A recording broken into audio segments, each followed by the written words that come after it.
অন্যরা কি কেন নিচ্ছে না সেটা অবশ্যই আমার মাথা ব্যথার কোনো কারণ না। আমার আসলে ধরেন যে একটা অ্যাওয়ার্ডের জন্য সেখানে গিয়ে পারফর্ম করা এবং অ্যাওয়ার্ড নিয়ে আসা এটা খুব একটা যৌক্তিক মনে হয় না। আমার বাসা ভর্তি একটা শোকেস পুরোটাই হচ্ছে ছোটবেলার সব এক্সট্রা কারিকুলার অ্যাক্টিভিটিসের মেডেল, ক্রেস্ট এগুলো সব মিলিয়ে। ক্যামেরার সামনে কোথায় কম পান? আমি তো সারাক্ষণ সবার না, ফোনের মিডিয়াতে মধ্যে আপনি খুব কম আসেন, নাটকের অনেক অ্যাওয়ার্ড অনুষ্ঠানে আপনি আসেন না, যেমন আমরা আচ্ছা, সব আচ্ছা। নায়িকারই অ্যাওয়ার্ডে পাই, সব অভিনেত্রী। আপনি আসলে কম কেন আসেন? সবাই তো অ্যাওয়ার্ড নিতে আসে। কারণ আমি এই পর্যন্ত যে কয়টা অ্যাওয়ার্ড প্রোগ্রামের দাওয়াত পেয়েছি সেখানে আমাকে পারফর্ম করতে বলা হয়েছে, এবং ফ্রিতে পারফর্মের মানে ফ্রিতে পারফর্ম করলে আমাকে অ্যাওয়ার্ড দিবে এরকম আমার কাছে মনে হয়েছে। সো আমার আসলে ধরেন যে একটা অ্যাওয়ার্ডের জন্য সেখানে গিয়ে পারফর্ম করা এবং অ্যাওয়ার্ড নিয়ে আসা এটা খুব একটা যৌক্তিক মনে হয় না।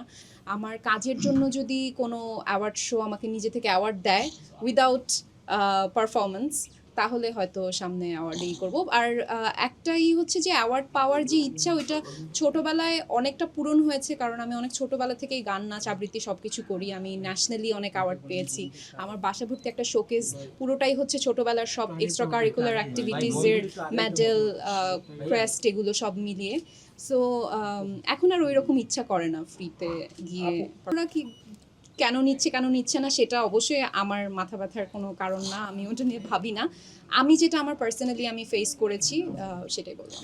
সব ছোট পর্দার নায়িকারা সিনেমায় চলে গেলে নাটক করবে কে? সো আমার কাছে মনে হয় যে এখন আমি নাটক নিয়েই অনেক বেশি এক্সাইটেড, অনেক বেশি এনজয় করি অ্যাক্টিং করাটা। এখন আপাতত কোনো পরিকল্পনা নাই। ধরেন স্বপ্ন তো আমাকে স্বপ্ন দেখতে বললে আমি আরও বেশি করে দেখি আর কি। আমার মনে হয় যে আমি হলিউডে ইন্টারন্যাশনালি ধরেন নেটফ্লিক্সের প্রজেক্ট এগুলো করব। তো স্বপ্ন দেখার কথা বললে তো অবশ্যই যখনই যেই ফিল্ম দেখি সেই ফিল্মে নিজেকে চিন্তা করি, সেই ক্যারেক্টারটাই আমার মনে হয় যে এই ক্যারেক্টার হয়তো আমি পেলে অন্যভাবে প্লে করতাম বা আরও ভালো করতাম এরকম মনে হয়।